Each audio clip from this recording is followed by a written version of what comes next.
Morning students. पिछले lectures में हमने क्षेत्र, अदिश क्षेत्र और सदिश क्षेत्र के बारे में पढ़ा था और थोड़ा सा हमने आंशिक अवकलज के बारे में भी बताया था। उन सब टॉपिक्स से आपके एग्ज़ाम में बहुत छोटे वाले क्वेश्चन कंपलसरी या डेफिनेशन टाइप के क्वेश्चन ही पूछे जाते हैं। लेकिन आज का जो हमारा टॉपिक है अदिश फलन की प्रवणता, इससे आपको एग्ज़ाम में एक पूरा बड़ा क्वेश्चन मिलने की पूरी संभावना है। यानी कि ये टॉपिक बहुत इम्पॉर्टेंट है। इससे छोटा क्वेश्चन भी बन सकता है और बड़ा क्वेश्चन भी बन सकता है। तो हम निकालेंगे अदिश फलन की प्रवणता। अदिश फलन की प्रवणता क्या होती है? तो जैसा कि हमने आपको बताया था कि अदिश क्षेत्र में यदि कोई अदिश फलन है तो उसका मान प्रेक्षण बिंदु के निर्देशांकों पर निर्भर करता है। तो यहाँ प्रवणता में हम ये ज्ञात करेंगे कि अदिश क्षेत्र में अदिश फलन के मान में दूरी के साथ या निर्देशांकों के साथ फलन के मान में परिवर्तन किस प्रकार होता है। तो अदिश फलन की प्रवणता क्या है? अदिश फलन की परिभाषा, प्रवणता की परिभाषा है कि किसी अदिश क्षेत्र में अदिश फलन के मान में दूरी के साथ अधिकतम परिवर्तन की दर को अदिश फलन की प्रवणता कहते हैं। इसका मतलब ये हुआ कि अदिश फलन के मान में दूरी के साथ परिवर्तन तो हो ही रहा है, लेकिन दूरी के साथ अधिकतम परिवर्तन की दर को हम अदिश फलन की प्रवणता कहते हैं। और ये दूरी के साथ अधिकतम परिवर्तन किसी एक विशेष दिशा में ही होता है। अतः अदिश फलन की प्रवणता एक सदिश राशि हो जाती है। फलन है अदिश, लेकिन जब हम इसकी परिवर्तन की दर अधिकतम लेते हैं दूरी के साथ तो वो एक विशेष दिशा में होता है। अतः अदिश फलन की प्रवणता सदैव एक सदिश राशि होती है। इंग्लिश में इसे ग्रेडियंट कहते हैं। माना फाई कोई अदिश फलन है, फाई जो कि निर्देशांक x, y और z पर निर्भर कर रहा है। तो इसकी प्रवणता फाई या ग्रेडियंट फाई बराबर क्या हो जाएगा? डेफिनेशन के अनुसार D phi upon D R, दूरी के साथ परिवर्तन की दर अधिकतम, या इसको हमने इस प्रकार लिखा है D phi upon D N dot N cap. यानी कि यहाँ एन कैप क्या है? एन कैप एक यूनिट वेक्टर या एकांक सदिश है। ये हम बाद में देखेंगे कि अदिश फलन के मान में दूरी के साथ अधिकतम परिवर्तन की दर सम अदिश पृष्ठ के लंबवत दिशा में होती है। अतः यहाँ एन कैप सम अदिश पृष्ठ के लंबवत एक एकांक सदिश है। तो ये डेफिनेशन है प्रवणता की, और ये प्रवणता का गणितीय सूत्र है कि gradient phi is equal to D phi upon D R maximum या D phi upon D N dot N cap. अब हम अदिश फलन का ये जो सूत्र है इसको डिराइव करके आपको बताते हैं। तो इसके डेरिवेशन के लिए अपन एक ये चित्र आप कंसीडर करो। ये एक निर्देशांक सिस्टम है और ये मूल बिंदु है, ये एक्स वाई एक्सिस है। अब यहाँ पर मैं ये मानती हूँ कि ये S1 कोई सम अदिश पृष्ठ है। S1 क्या है? एक सम अदिश पृष्ठ है जिस पर अदिश फलन का मान फाई है। और इस S1 पृष्ठ पर एक बिंदु P की कल्पना करते हैं जिसका स्थिति सदिश है बिंदु O से R। इसी प्रकार हम S1 के पास में ही एक दूसरे सम अदिश पृष्ठ की कल्पना करते हैं S2 की, जिस पर सम अदिश फलन का मान फाई प्लस डेल्टा फाई। पृष्ठ S1 पर अदिश फलन का मान फाई है और इसके पास स्थित किसी दूसरे पृष्ठ S2 पर अदिश फलन का मान फाई प्लस डेल्टा फाई है। अब हम S2 पर एक बिंदु N की कल्पना करते हैं और इसको O से मिलाते हैं। माना इसका स्थिति सदिश R प्लस डेल्टा R है। अब हम बिंदु P और N को मिला देते हैं। तो चित्र से हम इस त्रिभुज OPN में देखते हैं कि ON बराबर OP प्लस PN। तो हम कहेंगे PN बराबर ON माइनस OP। अब तो PN बराबर क्या हो जाएगा? OP का मान है R प्लस डेल्टा R और ओ पी का मान है आर, तो फिर पी एन का मान हो जाएगा डेल्टा आर। तो ये डेल्टा आर सदिश हो गए।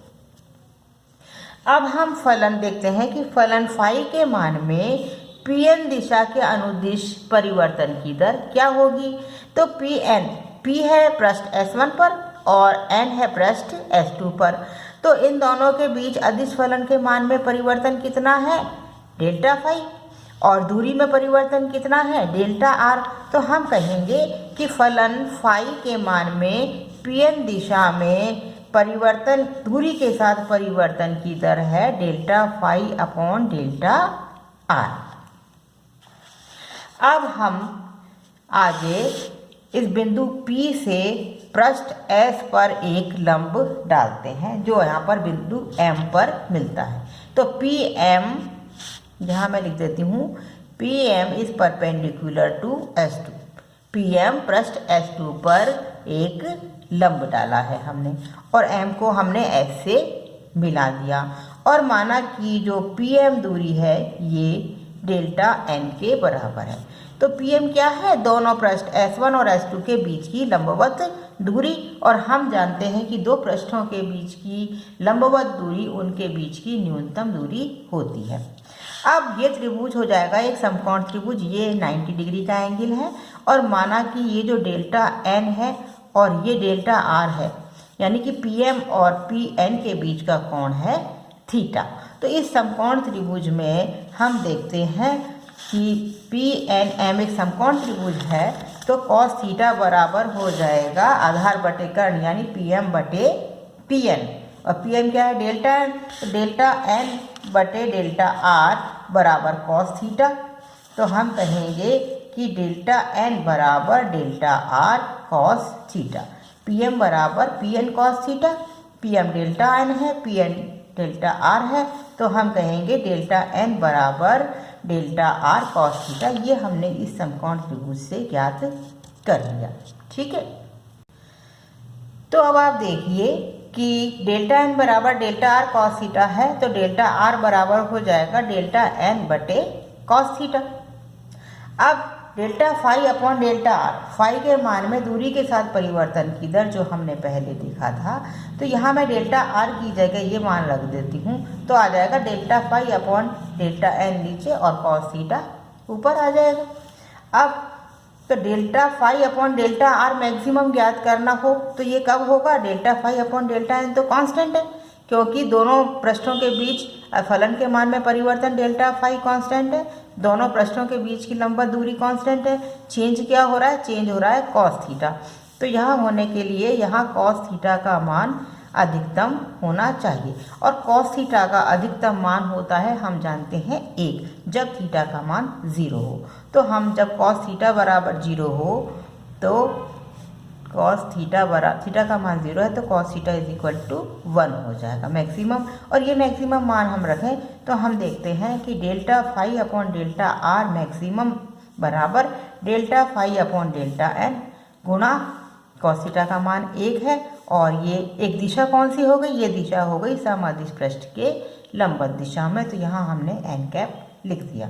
तो जो कि हमने आपको बताया था डेफिनेशन में कि प्रवणता फाई का मतलब था दूरी के साथ अदिश फलन के मान में अधिकतम परिवर्तन की दर, और वो अधिकतम परिवर्तन की दर आती है delta phi upon delta N, और उसकी दिशा क्या है, जब थीटा का मान 0 है, और जब थीटा का मान 0 होगा तो ये PM यानी कि लंबवत दिशा में हो जाएगी। तो थीटा बराबर 0 है तब कॉस थीटा अधिकतम होगा, और थीटा बराबर 0 होने पर इसकी दिशा ये PM लंब वाली हो जाएगी। तो इसलिए हमने यहाँ पर लंबवत दिशा में एकांक सदिश को लिख दिया है। अतः अदिश फलन के मान में दूरी के साथ अधिकतम परिवर्तन की दर सम अदिश पृष्ठ के लंबवत दिशा में होती है।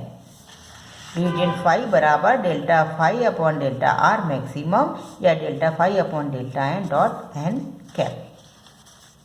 अब हम निकालेंगे इस ग्रेडियंट फाई का मान या प्रवणता का मान कार्तीय निर्देशांकों के पदों में, बहुत ही आसानी से निकल जाएगा ये।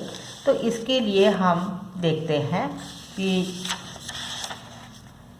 कार्तीय निर्देशांकों में अदिश फलन की प्रवणता। तो gradient phi is equal to प्रवणता फाई बराबर हमने देखा डेल्टा फाई। तो डेल्टा फाई जब डी आर का मान बहुत कम हो इसका, तो हम इसको लिख सकते हैं डेल्टा की जगह डी। तो D phi upon D R dot N cap जब ये अधिकतम है। और अधिकतम लिखने की ज़रूरत भी नहीं है यहाँ पर, क्योंकि ये एन कैप लगा दिया, यानी कि समअदिश पृष्ठ के लंबवत है। अब हम क्या करते हैं कि हम जानते हैं कि किसी स्थिति सदिश आर का मान होता है कार्तीय निर्देशांकों में आर बराबर एक्स आई प्लस वाई जे प्लस जेड के।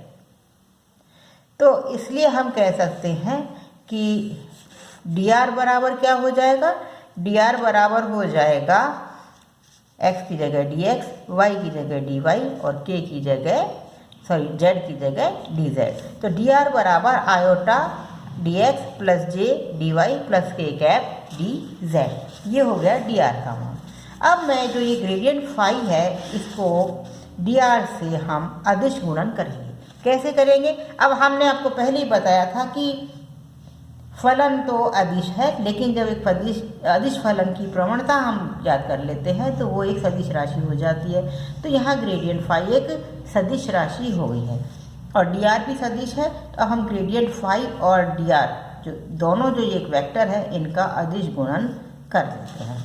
तो gradient phi dot D R is equal to, यहाँ ग्रेडियंट फाई का मान रख दिया D phi upon D R N cap और डॉट डी आर रख दिया। अब इन दोनों का हम अदिश गुणन करते हैं। तो हम जानते हैं कि एन कैप और डी आर के बीच का कोण था थीटा। ये हमने पहले चित्र में देखा था कि लंबवत दिशा और डी आर के मध्य कोण थीटा है। तो N cap dot D R बराबर होगा डी आर कॉस थीटा, क्योंकि एन कैप एकांक सदिश है तो इसका परिमाण तो एक है। तो ये हो गया 1 dot D R cos theta, और या इसको हम लिख सकते हैं डी आर कॉस थीटा। और जैसा कि हमने पहले बताया था आपको, डी आर कॉस थीटा का मान था डी एन के बराबर, क्योंकि डी एन बटे डी आर बराबर कॉस थीटा था। तो हमने कहा था कि डी आर कॉस थीटा बराबर डी एन हो गया। तो अब क्या हो जाएगा कि gradient phi dot D R जो हमने अभी लिखा था उसमें D phi upon D N और एन डॉट डी आर की वैल्यू आ जाएगी यहाँ से डी एन। तो इस प्रकार से और फिर यहाँ भी डी एन है, तो ये डी एन और ये डी एन कैंसिल हो जाएंगे और यहाँ बच जाएगा डी फाई। ठीक है, तो ये जो हमारी इक्वेशन थी यहाँ पर ये हम एन लिखेंगे इसमें D phi upon D N N cap dot D R, और एन डॉट डी आर बराबर हो गया डी एन, और डी एन से डी एन कैंसिल हुआ और ये बच गया डी फाई। तो हम कहेंगे D phi is equal to gradient phi dot D R. अब ये जो डी फाई है ये हमने आपको आंशिक अवकलज जब पढ़ाया था तब बताया था कि डी फाई जो है एक्स वाई जेड के सापेक्ष इसका पूर्ण अवकलज का मान होता है del phi upon del X D X, del phi upon del Y D Y plus del phi upon del Z D Z. और इस राशि को हम दो सदिशों के गुणन के रूप में व्यक्त कर सकते हैं। कैसे? देखिए, अगर हम एक सदिश ले लें iota del phi upon del X plus J del phi upon del Y plus K cap del phi upon del Z, और इसका हम अदिश गुणन करें iota D X plus J D Y plus K D Z से। इन दोनों का आप अदिश गुणन करोगे तो आप देखोगे क्या आएगा, पहली टर्म का अदिश गुणन होएगा तो ये वाली पहली टर्म आ जाएगी, जे और जे वाली का अदिश गुणनफल होगा तो ये वाली टर्म आ जाएगी, और के वाली का होगा तो ये वाली टर्म आ जाएगी, के वाली का होगा। तो ये वाली क्वांटिटी को हम ए डॉट बी के रूप में लिख सकते हैं। ये सदिश है और बी ये वाला सदिश है। इन दोनों का डॉट प्रोडक्ट करेंगे तो हमें ये वाली समीकरण प्राप्त होती है। तो यहाँ हम इसको लिख सकते हैं इस प्रकार से, ये iota del phi upon del X plus J del phi upon del Y plus K del phi upon del Z, और ये क्या है, ये है डी आर सदिश डी आर, जो कि हमने अभी पहले आपको बताया था। तो डी फाई बराबर हो जाएगा gradient phi dot D R, या ये वाला फलन डॉट डी आर। और हमने देखा था कि gradient phi dot D R बराबर था डी फाई, और डी फाई का मान है ये, तो हम कहेंगे डी फाई बराबर gradient phi dot D R या ये। अब डी आर दोनों से कैंसिल हो जाएंगे और बचेगा क्या, gradient phi is equal to iota delta phi upon delta X plus J del phi upon del Y plus K del phi upon del Z. यानी कि समीकरण ये वाली जो समीकरण हमने निकाली थी डी फाई बराबर gradient phi dot D R, और ये वाली जो हमने डी फाई का मान इस तरह से निकाला था, इन दोनों को हम कंपेयर करेंगे तो हमारे पास आएगा ग्रेडियंट फाई बराबर iota del upon del phi upon del X plus J del phi upon del Y plus K cap del phi upon del Z. अब यदि इसमें से हम फाई को बाहर ले लें तो हम लिख सकते हैं iota del upon del X plus J del upon del Y plus K del upon del Z, phi बाहर। तो ये जो क्वांटिटी है ये एक ऑपरेटर होती है, संकारक होती है, जिसको हम टेल ऑपरेटर कहते हैं। तो हम यहाँ पर इस समीकरण से ये कह सकते हैं कि किसी अदिश राशि की प्रवणता या अदिश राशि का ग्रेडियंट उस अदिश राशि पर डेल ऑपरेटर की ऑपरेशन कराने से या डेल संकारक की संक्रिया कराने पर प्राप्त होता है। इसको हम अवकलज संकारक कहते हैं या डेल ऑपरेटर कहते हैं। इसको डेल से व्यक्त करते हैं, उल्टे त्रिभुज से व्यक्त करते हैं इसको।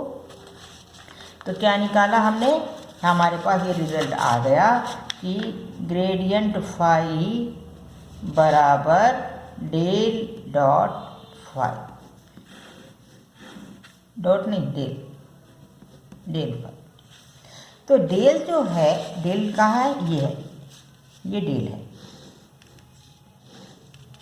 तो ये जो डेल है इस ब्रैकेट में ये वाला, ये आप देख रहे हो एक सदिश राशि है। फाई अदिश फलन है और डेल एक सदिश फलन। तो इस प्रकार से एक सदिश संकारक की अदिश फलन पे संक्रिया कराते हैं तो हमें एक सदिश राशि ग्रेडियंट फाई प्राप्त होती है। डॉट नहीं आएगा यहाँ पर, डेल फाई आएगा, डेल फाई बराबर ग्रेडियंट फाई। तो इस प्रकार से हमारे पास यदि कोई अदिश फलन दिया हुआ हो तो हम उस पर इस अवकलज संकारक की संक्रिया या डेल ऑपरेटर को ऑपरेट कराकर हम उसकी प्रवणता ज्ञात कर सकते हैं। और प्रवणता एक सदिश राशि क्यों बन जाती है, क्योंकि आप देख रहे हैं क्योंकि डेल ऑपरेटर एक सदिश ऑपरेटर है। इसी के साथ क्योंकि हम फिजिक्स पढ़ रहे हैं तो हम ये जानना चाहेंगे कि प्रवणता का भौतिक महत्व क्या है, क्या भौतिक इसकी फिजिकल इसकी इम्पोर्टेंस होती है या इसका फिजिकल इंटरप्रिटेशन बताएं, भौतिक महत्व बताएं। तो इसका भौतिक महत्व ये है कि किसी भी अदिश राशि की प्रवणता ज्ञात करके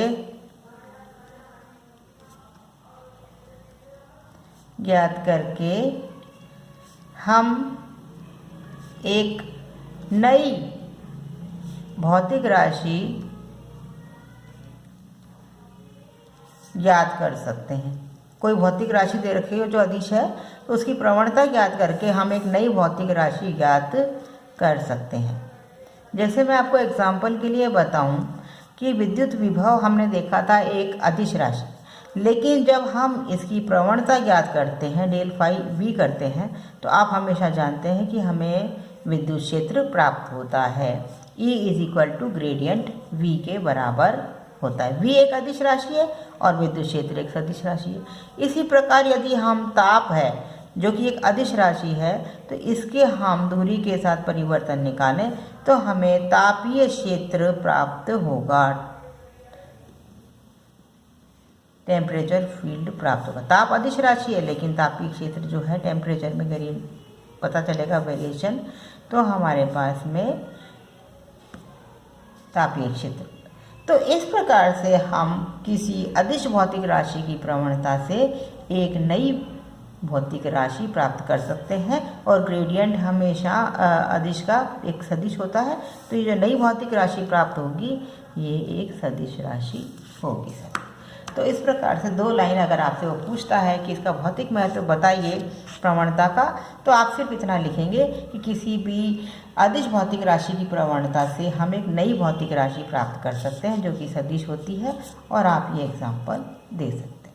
ठीक है, तो इसमें से एक क्वेश्चन बनना बड़ा काफ़ी ज़्यादा संभावित है, छोटी छोटी तो कई क्वेश्चन बन सकते हैं।